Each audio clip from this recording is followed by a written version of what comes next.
That thing is mine, not yours. This should be go to the proctor. I will go to the doctor myself. Give me the thing. Yeah, just stay here. I'll go through Why are myself. you doing this, man?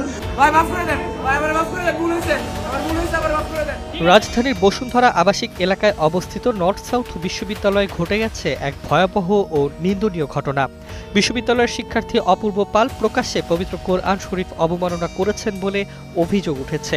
৪ October শনিবার সকাল ৯টার দিকে বিশ্ববিদ্যালয়ের NAC-2 ভবনে তিনি পবিত্র গ্রন্থটিকে মাটিতে ফেলে লাথি মেরে পৃষ্ঠা ছিঁড়ে ফেলে এবং সেই জঘন্য কাজের ভিডিও ধারণ করেন। এই ঘৃণ্য কর্মকাণ্ড প্রত্যক্ষ করে সাধারণ শিক্ষার্থীরা ক্ষোভে ফেটে পড়ে এবং অভিযুক্তকে ঘিরে ধরে।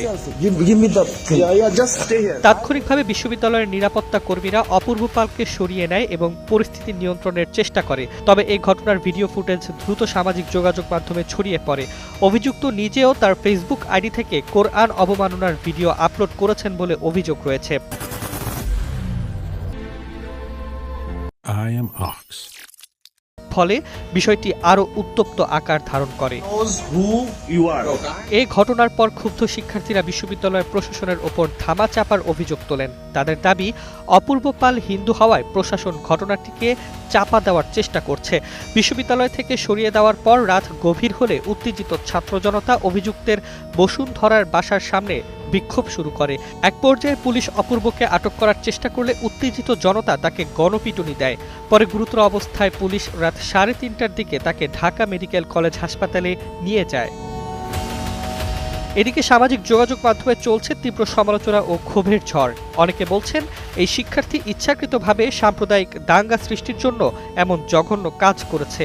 শিক্ষার্থী, সাধারণ মানুষ সহ সর্বস্তরের মানুষ দৃষ্টান্তমূলক শাস্তির জোর দাবি তুলেছেন। নর্থ সাউথ বিশ্ববিদ্যালয়ের শিক্ষার্থীরা ফেসবুকে পোস্ট দিয়ে লিখেছেন, অপূর্ব পালের সর্বোচ্চ শাস্তি নিশ্চিত না করা হলে আইন নিজের হাতে তুলে নেওয়ার মতো পরিস্থিতি তৈরি হতে পারে। এই ঘটনায় ডাকসুর ভিপি সাদেক কায়েম সহ বিভিন্ন সংগঠন নিন্দা ও প্রতিবাদ জানিয়েছেন। তারা সতর্ক করে বলেছেন, সাম্প্রদায়িক সম্প্রীতি নষ্ট করে কোনো অপশক্তি ফায়দা নিতে চাইছে কিনা তা খতিয়ে দেখতে হবে। বাংলাদেশ গণতান্ত্রিক ছাত্র সংসদ এক বিবৃতিতে বলেছে, এটি শুধু ধর্মীয় অবমাননা নয়, বরং জাতিকে দ্বিধা বিভক্ত করার একটি চক্রান্ত। তারা অভিযুক্তকে দ্রুত আইনের সর্বোচ্চ শাস্তি দেওয়ার দাবি জানায়। পুলিশ জানিয়েছে, অভিযুক্তকে গ্রেপ্তার করা হয়েছে এবং তার বিরুদ্ধে আইনানুগ ব্যবস্থা প্রক্রিয়াধীন। তবে জনসাধারণের দাবির পরিপ্রেক্ষিতে এখন দেশবাসী অপেক্ষা করছে এই জঘন্য ধর্মীয় অবমাননার ঘটনায় দৃষ্টান্তমূলক বিচার কার্যকর করা হয় কিনা।